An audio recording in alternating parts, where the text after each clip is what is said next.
వేదికను అలంకరించినటువంటి పెద్దలకు, విద్యార్థులకు, తల్లిదండ్రులకు స్వాతంత్ర్య దినోత్సవ శుభాకాంక్షలు మరియు నా హృదయపూర్వక నమస్కారాలు.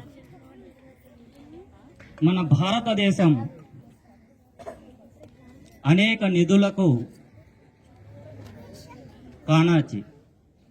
అటువంటి భారతదేశాన్ని దోచుకోవటానికి చాలా దేశాల నాయకులు, ప్రజలు ప్రయత్నం చేశారు. అలా 200 సంవత్సరాలు మనం బ్రిటిష్ వారి చేతుల్లో చిక్కుకున్నాం. వారి నుండి స్వాతంత్ర్యం పొందటానికి అనేక మంది తమ యొక్క ప్రాణాలను కూడా లెక్క చేయకుండా తమ సర్వస్వాన్ని కోల్పోయి మనకి స్వాతంత్ర్యాన్ని తెచ్చిపెట్టారు.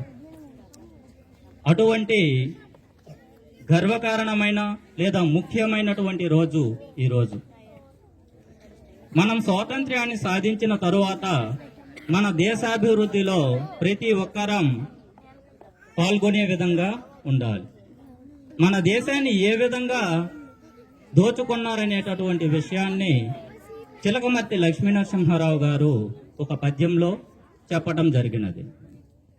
భరతఖండంబు చక్కని పాడియావు, హిందువులు లేగదూడలై ఏటుచుండ, తెల్లవారను గడు సరిగొల్లవారు పెరుగుతున్నారు మూతులు బిగియగట్టి అని ఈ పద్యంలో చెప్పారు.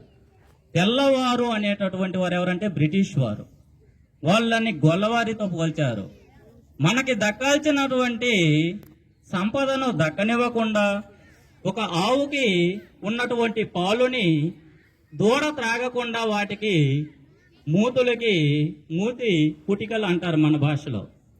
ఒక రకమైనటువంటి అంటే ఆ దూడ ఆ పాలను తాగకుండా మూతిని బిగియగట్టి ఆ పాలనంతటిని కూడా దోచుకుపోవడం అంటే మన సంపదలన్నీ కూడా దోచుకుపోయారు.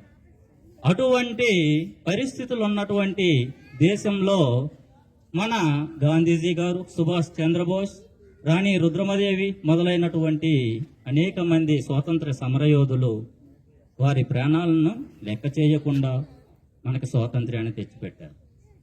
కాబట్టి వారి యొక్క కృషి, త్యాగ ఫలమే ఈరోజు మనం ఎంత సంతోషంగా ఉండటానికి గల కారణం. వారందరినీ కూడా ప్రతిరోజు కేవలం స్వాతంత్ర దినోత్సవం రోజున మాత్రమే గుర్తుంచుకోకుండా వారి త్యాగాన్ని నిత్యం కూడా మనందరము గుర్తుంచుకోవాల్సినటువంటి బాధ్యత మనందరిపైన ఉన్నది. జై హింద్, జై భారత్.